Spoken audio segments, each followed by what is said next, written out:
ese traje, un par de kilos, lo menos, ¿no? Bastante máis, Continuamos nesta noite fermosa compostelana coa mulleira de J.E. Barbadans de Tordoia. Na Tordoia o baile alcanza un magnífico nivel. Nesta comarca os puntos adoitaban ser longos e complicados e as voltas podían ser en roda ou en tablón, segundo o bailador quixese. O baile acompañábase con pandeiretas e de cando en vez con gaiteiros da comarca contratados para amenizar as festas. No lugar de Bardans atopamos a un conxunto de bailadores e bailadoras que elevan o baile ao seu exponente máximo. Cantigas e añadimos quere amosar como sería unha festa a uso neste lugar, acompañando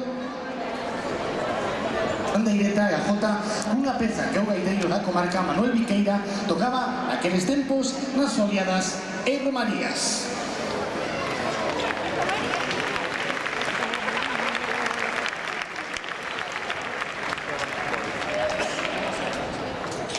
¿Dónde está?